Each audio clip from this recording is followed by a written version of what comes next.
in Wales. Hi, Kitty. Say hi, Kitty in Wales. Hi, Kitty Makes in Wales. costumes and does good things. Oh God, we're going live. We're not ready. Did you join? Hello. Hello. We're Hello. still getting our Instagram live up. So I did request. I did request, Amy.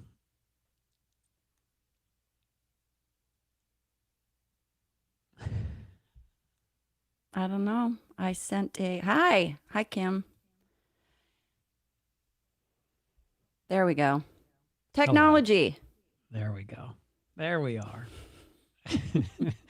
Well, that's part of today's Doctor and DJ podcast. Amy, I find myself in New York. Where are you? I am in our home studio in Seattle, How's in the West Seattle. studio? How is it there? It's great. It's quiet. Yeah, I'm over in New York, the Cutting Room Studios here, our home away from home. And Amy, I was walking around our neighborhood, and I had to go get a snack before the show today, as I'm over here in New York doing the show. And I went to the Whole Foods, which is in the Bowery area, and I remembered our Christmas tree that we had in New York. We lived in the Lower East Side, so when I went through some things here in New York, and then I was here living alone. Well, I did have a small child, 3-year-old living in the home, and we got a Christmas tree. And you know, when you're going through a divorce and going through tough times during the holidays, like when my parents got divorced, Amy, oh man, I had a BMX bike, Atari 2600. It's the greatest Christmas of my life. So anyway, I got the giant tree in presents for my oldest kid. Well, I guess he wasn't my oldest kid then; he's my only kid. But anyway, so I didn't. I lived in New York, and I'm dumb. I didn't know what to do with the tree, so I shoved it onto the fire escape, and I lived on a 6th floor walk up, and then forgot about the tree. Then Amy came to visit me. Remember, we were watching the news, and It they was said that. January. It was like January 16th. Oh, well into Yeah. January, yeah, and they said it's your last day to get rid of your Christmas trees, and so And I to was going to put it throw it out off. and they'd Yeah, come get them. I was gonna throw it off the fire escape, but I didn't do it. So we decided to drag it down late at night, down 6 floors of stairs. We put it out there, and swept up pine needles for about 2 hours after that. Well, I think we swept up pine needles for about 2 years after that. I Yeah, think yeah. that Anyone living in we that apartment? found those dead pine needles in every nook and cranny in that apartment. And I bet whoever lives in that apartment now is still finding them. No question. No question. It was us. It was us. Yeah, yeah. So I'm in New York because I was just trying to get, I just needed a break. And I'm someone who actually goes to New York to get a break. It's a place that I love. I feel anonymous here. I can walk around. There's a lots going on. So yeah, I got out of Seattle for a few days, Amy. Yep, you sure did. Um, Go ahead. No, I think you and I both do this. We take breaks from our life. And, during the pandemic, you and I were taking turns, when it felt more safe, not during the like full blown lockdowns, but when it felt like more safe and we were kind of like opening up. We were so stir crazy. You and I would take turns and we went and like stayed in a hotel for a couple nights, right? Yeah. Just by ourselves to just get a break. And I frequently go down to LA or take a break. I've done a lot of traveling this year. John was definitely in need of a little alone time. Yes. John, why do you think what benefits have come from going to New York for you? Like what? Well, when we were, I forgot why I was coming here. I was stressed out about leaving. Any parent has guilt about ever leaving their kids, or, you think I have control issues like with anxiety. Anxiety, you're just trying to control you're trying to control a situation, right? So if you leave, you can't control anything. And so for people with anxiety, I think traveling sometimes or going on your own is scary. And then you're also have to start dealing with things. That's why when we go on vacation, there's like a 2 or 3 day window where, at least for me, it's tough. It's a tough window where I'm coming into like my mental health and my struggles, and I have to face everything. And so when we were walking around our neighborhood, and Amy said, "Are you excited?" I said, "No." Amy knows she's going to be at home dealing with our dog who is still recovering from surgery, dealing with our child, dealing with all the stuff at home. And she's like, "I'd be excited getting out of here." And I said, "I don't know." And she said, "Well, why were you going?" And I got back to, well, I just, I just, I wanted just a break. I just needed some time to myself. And it's okay to say that. And I forget that sometimes. It's been, I think, since the pandemic, 2 years go by, even after the height of the pandemic, where we haven't taken care of ourselves. We haven't had our own time. We were so used to being cooped up and everything. I just finally was like, man, I just think I need a few days away to get it together. So that's why. Yeah, I am. I think it's important in any relationship you're in, whether it's a marriage or um, a working relationship, in which John and I have both, or a parenting relationship, that you don't forget about doing things you love and what makes you happy.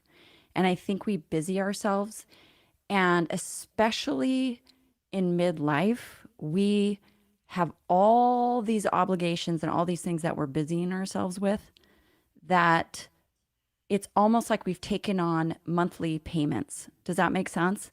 Like we've maxed out our regular monthly payments of things, but it's of energy. And we are maxed on our monthly, regularly recurring energy drains, if that makes sense. Like you have certain responsibilities at home. If you have kids, you have responsibilities with kids, you have responsibilities in the marriage. And then, like with John and I, we own businesses together. You have responsibilities in the business. And then you forget to do things you love, and you forget to have fun, and you forget to take a break. But what happens to couples is they start scorekeeping. So it's super toxic, and it builds resentment. And it's this idea that, oh, well, if you do this, I'm going to go do this. Well, you got to do this. Well, I'm going to do this. And it doesn't come from a loving, supportive place. It comes from a resentful payback place. Does that make sense? And then sometimes, though, the flip side of that is that if someone is like, I hate using the word permission, because then people get into this sense of permission, right? Like, well, I allowed you to go play golf or whatever, or I allowed you to go out with the girls or whatever it is. It's almost like, because people are not doing that, when they finally get a chance to do that, there is absolutely a tendency to abuse it. And then you create the situation for resentment. Does that make sense? Like, it's a self-fulfilling prophecy. Yeah, no, that makes sense to me. We don't have the scorecard in our current marriage. I definitely had them in the past. It's a hard one because it's a bit of a scar too. You're used to a scorecard, and so you do this, then it's going to come back to you like you've done something wrong, and you're not doing anything wrong when you're taking care of yourself. Someone just said boundaries are very hard with your loved ones. Like, that is putting on your own oxygen mask, and creating boundaries within your relationship is a very difficult. It's actually much more difficult than I think we realize to tell that person. It's almost easier to put boundaries up with people you aren't that close to, because it's easier, right? You're not with that person every day. So I'm with you there. Yeah. John, ever, I'm going to segue this conversation into something near and dear to your heart. Okay, I'm ready. We're going to talk about pickleball. I can talk about, I can talk about pickleball. Till the So, wiffle balls come home, I can talk about pickleball. so the observer, which is me, I'm the observer of Okay. this, and John. John grew up playing tennis. John has Yep. always played sports. He's always been Yes. active in playing sports. He used to play ultimate frisbee. He's just like, he loves sports. He's like our youngest, who is a sporty spice. They're both sporty spice, just love competitive sports. Okay. When John's sister died, John went to a pickleball court with our friend. I Was went it to with a Joe? cul-de-sac with Joe as part of Ruinous With Joe, Media. yeah. Produces this podcast. Hi, Shout out, Joe. You knew we He's get one some of our podcasts on, producers. but we're bringing death with the podcast. Sorry. Yeah. So he went and played pickleball in the cul-de-sac and was like, yeah, I got to do this. And then started playing more pickleball and then more pickleball and then more pickleball and then more pickleball. And every time I turned around, John was not home. He was playing pickleball. And at first, it wasn't a lot of communication. And it was weird for me because absolutely 100% I support John and his mental health and his sports and doing what he wants. But like, there was no conversation. There's no conversation. And what was happening too, I think, John, from an observer's point, I was observing you, and it's okay because it was kind of the only way you could distract yourself and be in the moment from the pain that you were feeling of losing your sister. Yeah. When I played tennis, I played since I was young. For some reason, I started playing tennis in Sioux City, Iowa, which doesn't seem like a tennis hub, but I played since I was very little, and I played. And then when I was a kid and through high school, I was on the team or whatever, 5 to 6 days a week. And sometimes I'd be on the court for 5 hours at a time. And that seemed absolutely normal to me. And same with ultimate frisbee. I played ultimate frisbee. So what do? I started the University of Washington ultimate team. Shout out, Sun Dodgers. My brother and I started the team. It's a massive club sport. But what I'm bringing that up for is that same thing. Practice, tournaments. I'm playing 5, 6 days a week. So I start playing pickleball. And yeah, I start playing obsessively. And Obsessively. I mean, I like playing. I like being out. It's very healthy. Like, you're outside, you're around other people. So let's get that clear first. Like, all good. But there's a limit to that. And it's good to be social. It's good to get outside. It's good to exercise. But when you are starting to just abandon everybody and go do something else, that's a bit of an addiction. And in a bit, but more than anything, it's more of a distraction. And that way I don't have to face my dead sister. I don't have to deal with my messed up brain that deals with anxiety. Actually, I think about it, Amy, when the worst day I've ever had out there was when I was doing that. I was just playing too often. I was just going up there. There's any chance I got. I'm like, I just got to get out of the house. I just got to go do this. And it was one of those smoke days where you shouldn't be outside. And I'm out there playing for hours, covered in smoke, probably taking years off my life. And it really hit me out there, really. What am I doing? What am I doing right now? But just fast forward, it wasn't until I got here and I was thinking about it and I had some space that I went back to Amy and we had a talk the other day and I said, hey, Amy, I'm really worried about this. I'm starting to come to terms with I've been going 1,000 miles per hour with everything, including that as our example. And it wasn't just pickleballs, other things too, work and other things. And I realized that I wasn't dealing with me. That's what it was. I'm not dealing with me. Yeah. And I would say that this is perfectly fine when we experience a death or a trauma or something big happens in our life, because quite frankly, our nervous system cannot handle what's going on. Our nervous system cannot handle the death. It couldn't. The nervous system cannot handle whatever's happening. And some people will start drinking every day. So Picking up a habit of pickleball, not so bad, right? In my family, holy Yeah, crap! family of I alcoholics, and you chose pickleball. That's a miracle. gambling and gamblers and alcohol. You met my uncle before he died. He lived in a trailer. That dude lived in. I mean, he lived well. And by the time he was there, like, what happened? Gambled it all away. Yeah. Yeah. So that's my family. So pickleball, again, I could do worse. You could do worse, but what I want to get to is it's 100% okay to have this sort of palliative care going on. That's what it is. It's palliative care. And I don't mean end of life care. I mean palliative care during a very traumatic or stressful event. That's normal. In fact, some cultures prescribe alcohol for grief. But then there's a point.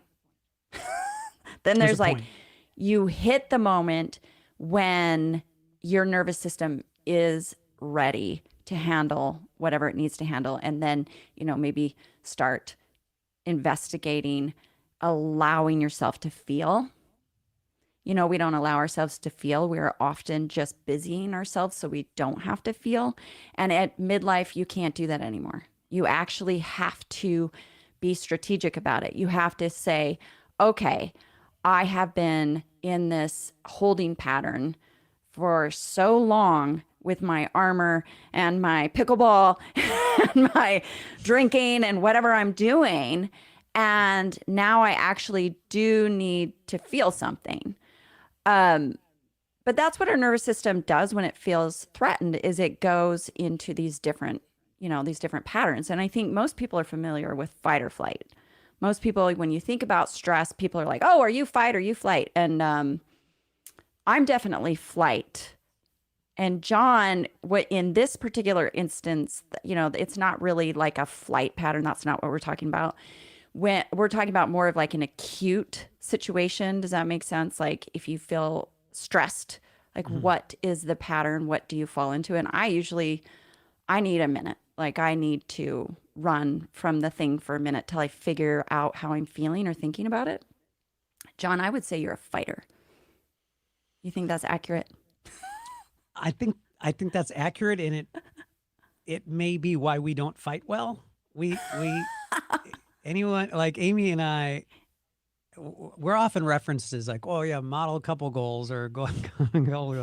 If you saw us when we do fight, I don't know. You maybe would see that we bring it back down to earth, not because we don't love and respect each other. We just have a different fight or flight response. As Amy and we just talked about this the other day, and I was like, I think I'd flight in some cases, but when it comes to confrontation, or I think I'm right, I fight immediately. I want to fix the situation immediately, and you do not.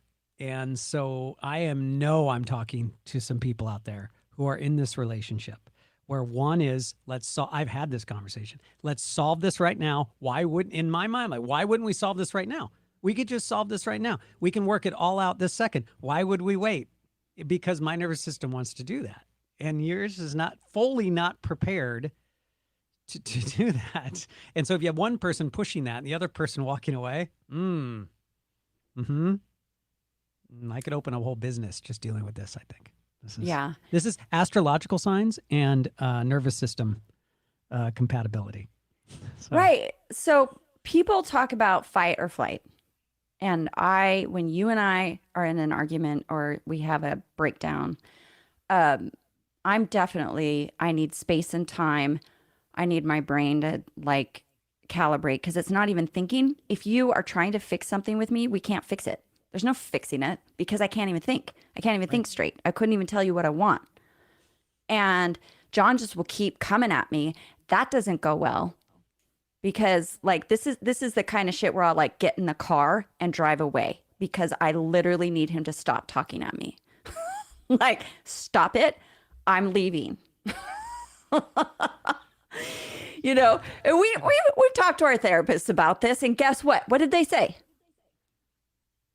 They said I was right, and that no, they wrong. did not. They said you are gonna have to stop and wait for right. Amy to be ready. But I need to give you some sort of timeline. Like this That's isn't right. going to go So on forever. Let's talk about it at, 7 p.m. tonight or whatever. well, they also, I would say too, is that work that out ahead of time. That's what I was told from my therapist. Don't work it. Don't ever try to work out rules of engagement when you're in the fight. That doesn't work.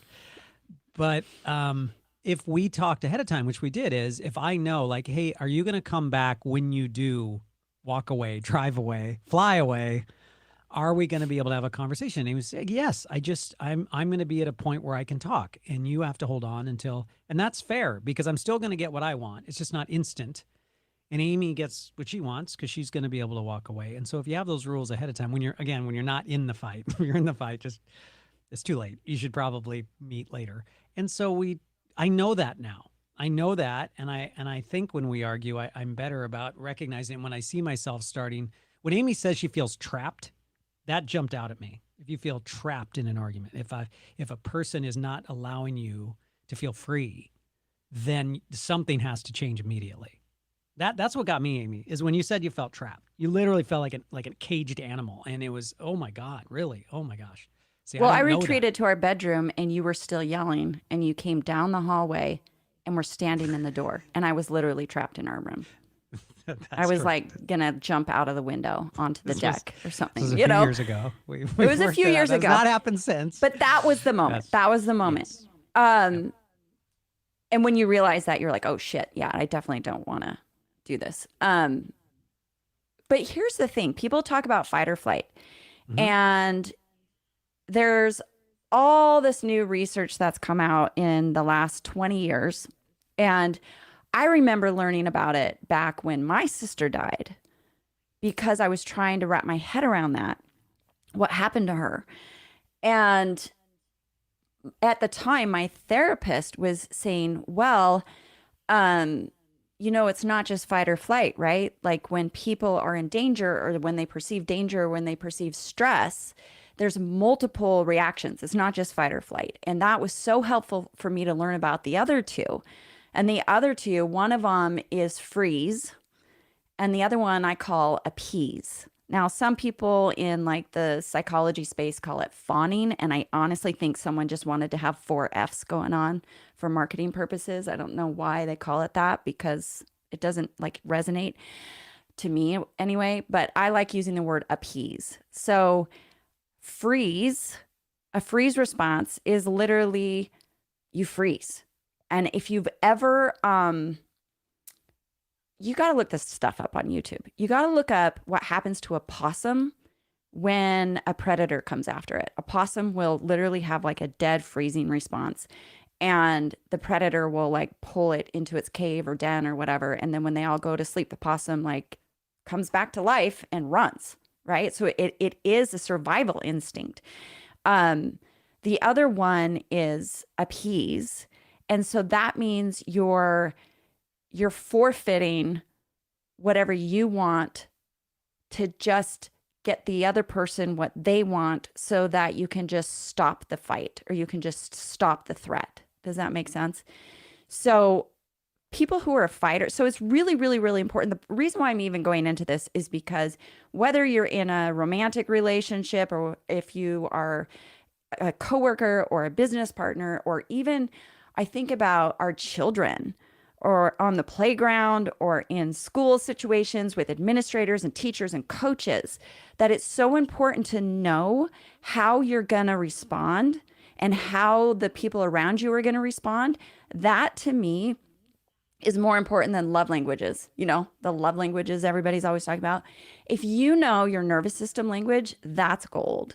And I have a lot more to say about this, but John. Well, that was going to be my question, Amy. Was that okay? You know what you are, and by naming those things, that isn't a bad thing. You're not.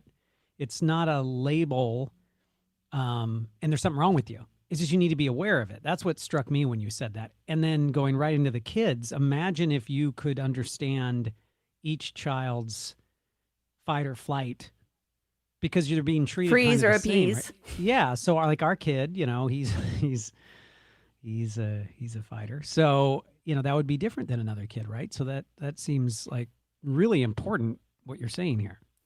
So let me give you like some barometers. So fighters are usually stubborn.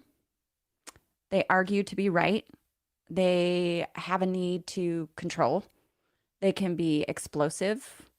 Um, and they have this like they need to be understood and they need to justify something.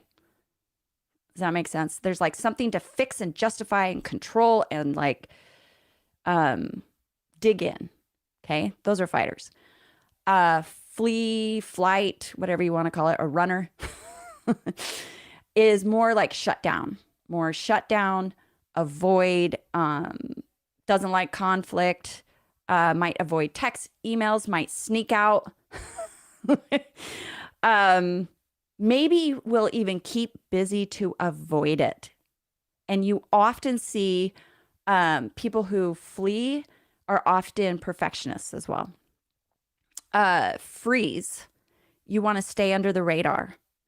You procrastinate, you're indecisive. Maybe you go into analysis paralysis. You have anxiety, like high anxiety.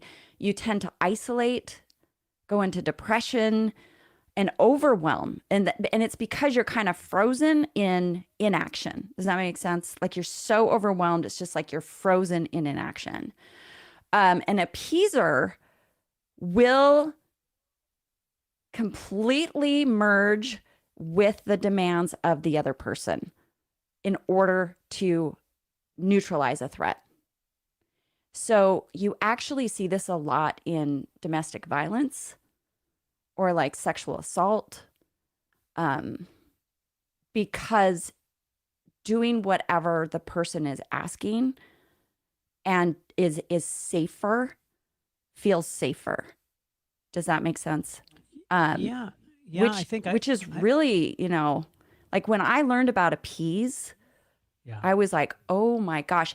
And by the way, if you think about kids in school who are not listened to, they may start like acting like the good kid, right? The quiet ones that are like reading and like just like staying under the radar. Those are your freezers and appeasers. You're essentially training people to be freezers and appeasers and perfectionists and like not speak up because when they speak up, it's threatening.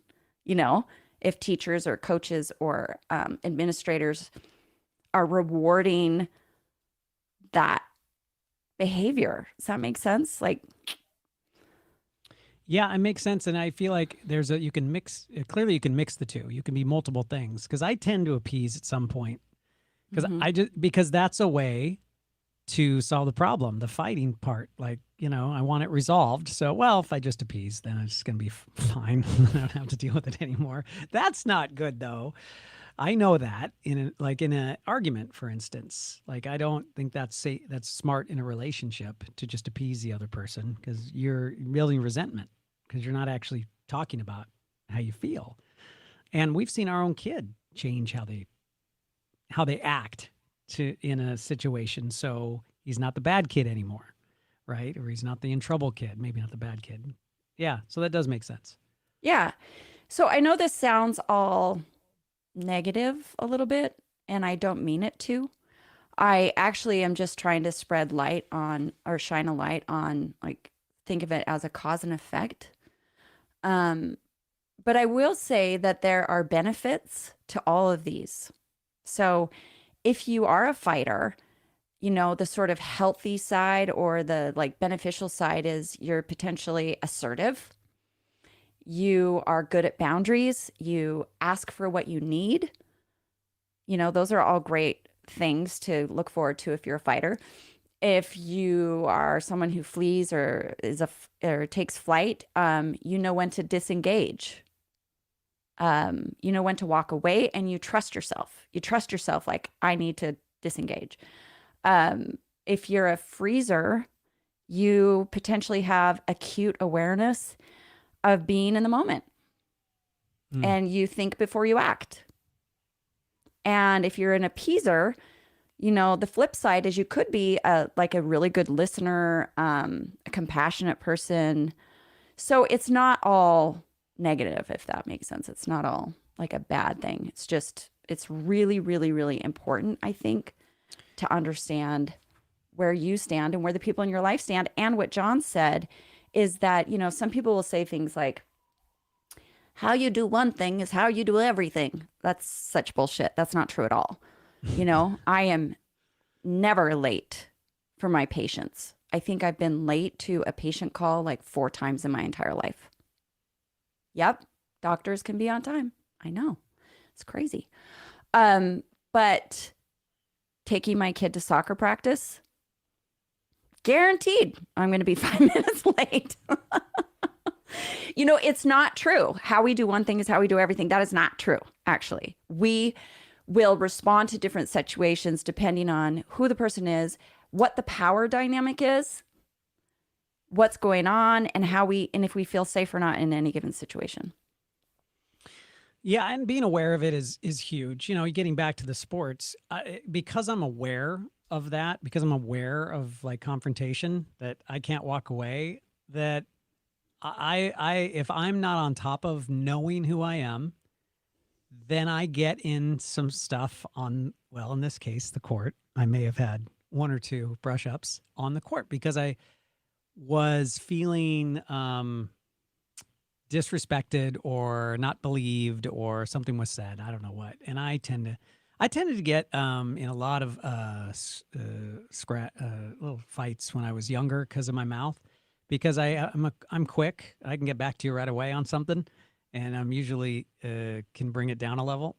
So, but being aware of that has really helped me, because then when I feel the anger or something, like I feel I'm wrong, like if I just give myself a second, I'm going to be okay. I know this about me, so I can now deal with it. And it's been, I got to be honest, it's been a big changer for me to know my nervous system a little bit more. So I'm with you on that. When we were talking about it before, I thought, you know what I mean? Like, here's all the things that you can be, these are all the wrong symptoms. Like, these are all the things that are wrong, but they're not. It's just how you are. This is how you're built, and your nervous system is built. So knowing is half the battle, right? Yeah, knowing is half the battle. Yeah. I don't know. I think this tool is super, super helpful in any of your relationships, And, but if you're in like corporate America, how do you have these conversations with the people around you, right? Like, Right. you may end up just being an appeaser because you're just like, I just need this job. I just need my boss not to yell at me. I just need, but I wish that we did have that ability to do that in business or in a work structure. But handle it with yourself first, and handle it with your partner first, handle it with your kids first, handle it with the people closest to you first. Try to understand what each other's nervous system has a tendency towards, and also what those situations are. Because I can absolutely be a freezer, a appeaser, or a fighter, depending on the situation. Yeah. I mean, that to me makes sense. So I'm feeling more informed now, actually, than I even earlier when we started talking about this. And I mean, again, stopping and knowing who you are and then dealing with it is important. And getting back to our original conversation, I'm glad I came here, because now I'm able to take a break and really figure these things out. And I think, again, that's, if you can do that, if you can take a break, then good, you should. So, and I have not played pickleball once over here, by the way. I just like to point out, I've stayed off the courts of New York and stayed on the streets where I'm starting to run again, and find what I love. This is not a conversation about John not playing pickleball. Y'all know, right? No, it's not. I love that he found something for him to do. He loves playing pickleball. I want him to play pickleball.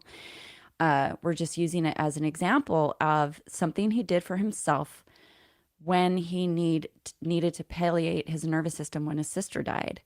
And the beauty in it is that he reconnected with sports and team sports and playing sports with people in a competitive way that he loves, and also kind of started to learn where those edges were of like pushing it and using it for something else, using it as an escape, which isn't a bad thing, but it's just important to acknowledge. and it helps him calibrate his nervous system. He's a Yeah, fighter. So put him that's on right. a competitive sport field for fuck's sake, That's right. like get him out of our Yes. argument space in our house. Yeah, and another version of it was running. And if it wasn't this is just different. And the running you can get away with it because you're training for a race. And if I have a race to train for, then I can run 5 or 6 days a week. But then it crosses over where now I'm running 7 days a week. I'm not taking a rest day. I'm not. So this is, and then when your partner, so Amy, I just have to say, Amy is not early in this. We talked about it because it was a new thing and I wasn't really communicating. And we had a good conversation about it. And it was fine. And then my sister died. And then some things happened, whatever. She's never once said, you need to stop playing or there's something wrong here. It was when No, I there's no brought it up. scorekeeping going on. There was no score. I'm I not just have like, to say, you went no, to pickleball. no, I'm going to you, yoga. Meh. you, Like there's first off, Amy, I don't think you come off as that person.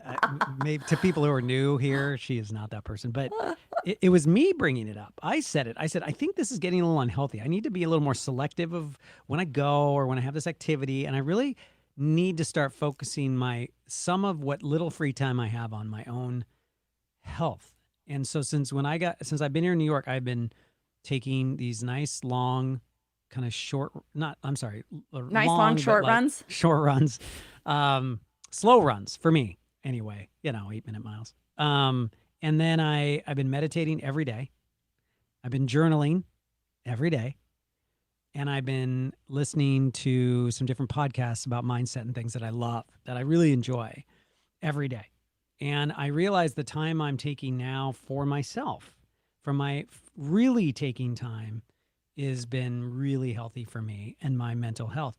Now, the trick is when I get back to real life, I'm still working and doing stuff over here, but real life is, I'm going to be parenting again and I'm going to be in my job every day. And, is how do you apply these things once you get back? And knowing your nervous system and knowing your tools is so important. And taking that break and learning these tools and being, in community, these things, Amy, I think will save lives. That's why we do this. So, or at least help lives.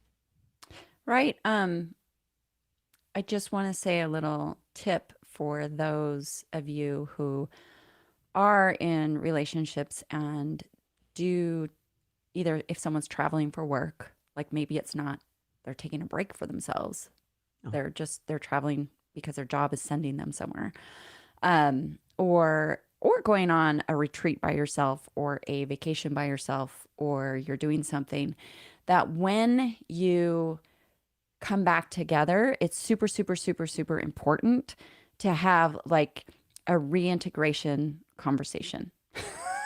And I mean this, and it's not just about your connection. It's what has been going down at the house since you've been gone, right? Like an update. Like, okay, Susie no longer, so John, let's do it now. Susie no longer needs her cone. Oh, thank God I missed that. Oh, man. She's no longer on pain medications, but she still cannot. Good time to leave. Go to daycare, right? Like, this is where our son is and with his soccer or with this thing, or this is how his mindset's been about the, whatever, his soccer practice, his soccer game, his school. This is what's going on at his school. These are the routines the teacher's asking us for. This is, here's what's been going on with the laundry. It's piled up. Get your butt home and do some. I do laundry. But you have to have a reintegration conversation. Okay, real quick. How does that work with the person coming back? So I think there's a hesitation because you're the jackass who went away. No. You're not the jackass. That's the first thing. That's true. I'm fine. I am serving that up incorrectly. Because that means if I want to take a break, I'm a jackass. Like no one's a jackass. That's right. You're right. So if you're the person who has now journaled and meditated and run and is getting his shit together and is like, okay. You come back and you say, here's what I've discovered about myself. Here's what I figured out that I need. So this is where the scorekeeping comes in then. So the partner then probably shouldn't be like, I don't give a shit. The laundry's piled up. The dog is dying. Like I'm not saying you're going to do that, but that's the opposite of it, right? That you have to be receptive to like some, day-to-day things that you missed and not take it personally that you were gone for them. And then the other person has to really hear what their partner's been through on their own. Yeah. That's smart, because if you come back and think everyone else has been doing what you've been doing, you're in for failure. You're in for like, you're going to fail. You're going to be resentful of people around you. Like, well, Yeah. why hasn't everybody else been just, running around Central Park and like getting their shit together? Like No, but I that's did. why the It's great. reintegration I love it. conversation is so important, because I love then it. Yeah. No, go ahead. are we talking over each other now? No. Um, I just love what you're saying. but I want you to see it as an opportunity. If you are pissed at your partner for meditating and running and taking time for themselves, that's just telling you that you need that. So instead of being pissed at them, be like, oh, what can we learn together as a couple? I need that too. Me too. You like raise your hand. Like, oh my God, that's a great idea. I need to be meditating and And how can we make it happen? Not that must be nice. Oh God, don't do that. Don't ever do that, Good for anybody. you. Oh That yeah, must be well, I nice. blah blah blah. If you're Oh saying that to God. anyone, by the way, that just means you're jealous and there's something Yes. in with something they're doing that you want to do. And so get off your ass and figure out how you can do it. Okay.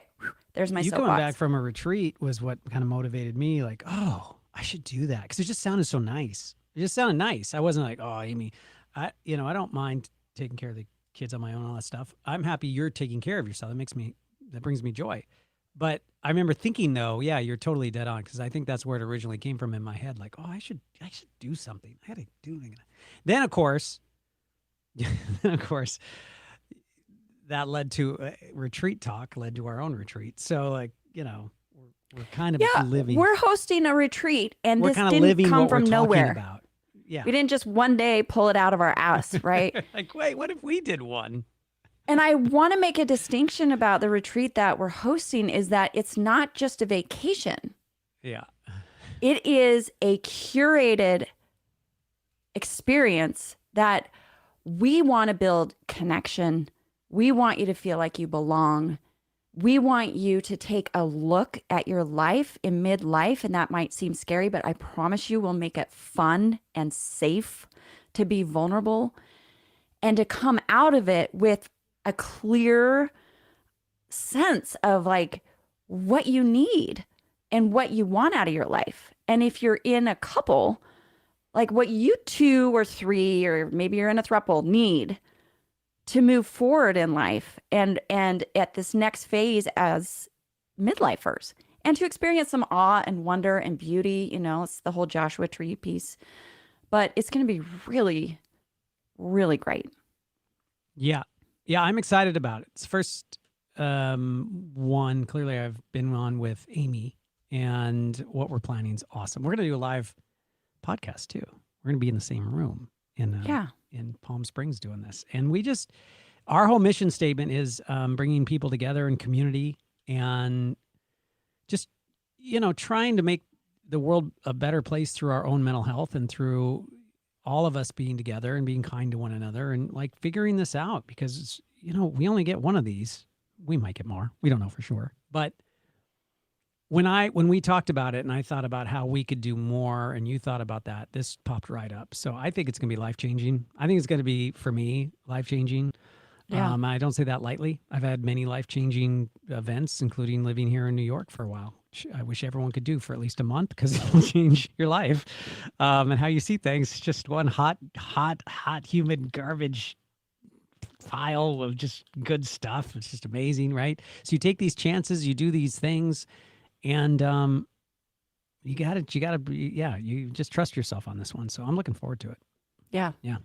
I guarantee a shift in how you're living your life after this retreat. I guarantee it. I'll put my money down on that. We gotta definitely move on with our day. We gotta wrap this sucker up. Yep. John, I appreciate you. Aw, And I thank you. appreciate you advocating for your mental health. That's nice. I do. Like, I appreciate you advocating for your mental health and being honest with me. Yeah, and then since I got here, I feel like I realized I was going not just 100 miles per hour in my life, but how do I put this? Each thing in my life was going 100 miles per hour and maybe faster. Each thing, my sport that I like, or my relationship, or my work, or my other works, Your children. my children. I don't know how to put this. It it it was like all of it was going too fast all the time, and my at all times, and each thing you couldn't realize that each was doing that, and it all added up to you really really worried about my mental health, and it could have got worse, and I don't know how else to put that, but that's the conclusion I came to within 48 hours of being here. I almost flew home because I had to deal with this. And he said, "Why would you do that? Don't do that. Like, you're good." But that just shows you how strong this is. So it took that. And so thank you. Slowing down and figuring these things out is to me, one of the keys of life. If you can't do that, you might be going. And when I say you're going fast, that doesn't mean you're working too hard, right? Like, oh, you just work so hard. It's that you're 100 miles per hour hating your job, or 100 miles per hour like avoiding your job, or you're just moving so fast, you can't slow down, and then all the things collide. So anyway, that went on way too long. I'm sorry, but you really hit something there, and I'm glad we can talk about our mental health. That's for sure, to each other and to the public. So there you go. All right. Be sure to follow us on Instagram. Yeah. The Doctor and the DJ. Doctor and the DJ. Be sure to go to our link in our bio. It's that link. If you click on like the Doctor and the DJ on Instagram, you click there. It pulls up our bio, and then there's like a link. You click on that, and you'll find the YouTube and how to watch us on YouTube. You'll find both of our websites for my business, Craft and Clinic, and John's Record Club. You'll also find a link to our retreat if you're interested in the retreat. We still have spots left, and I would love to see you there. I promise you, just like the Talking Heads song, this is a once-in-a-lifetime experience that we're curating, and we want you to feel loved and nourished and create a space for you that you'll come out of it with a guaranteed shift in your perspective and how you feel about the rest of your life and like how you want to approach it. Yes, John? I was just going to say big thanks to our friends at Ruinous for a busy week getting us up. And real shout out to my friend David Crafa and everybody at the Cutting Room Studios in New York. They're home away from home. It's where I am today. They opened up a second studio over here in Manhattan. They're killing it over here. If you're a musician or you're recording, look into the Cutting Room Studios in New York. It's amazing. These guys have been really helpful too. So I really appreciate it. Thank you all. Yeah. Who else? Thank you Anyone all. else? No, we have some guests coming up, and we will be announcing those. And we send emails to you and let you know if you're on our email list. You'll hear about all the things we're doing first. So you can go to thedoctorandthedj.com and sign up for our email list, and so that you're just kind of easily in the loop with everything going on. Yeah, follow Amy at Craft and Clinic and myself at DJ John Richards. And by our way, our theme music, we didn't even thank him last week because we're getting so used to this again, is Michael Lerner, Mr. Telekinesis, with our Doctor and DJ theme song. Forgot about that. So thank you, buddy. Big shout out. Go ahead. I was just going to say happy hump day. Just That's good. have a good rest of your day. Yeah. You going to hang out here with me a little bit? Yeah. Okay. We're going to hang out here a little We're bit. going to end the podcast, but John and I have some things we have to integrate. That's right. Bye.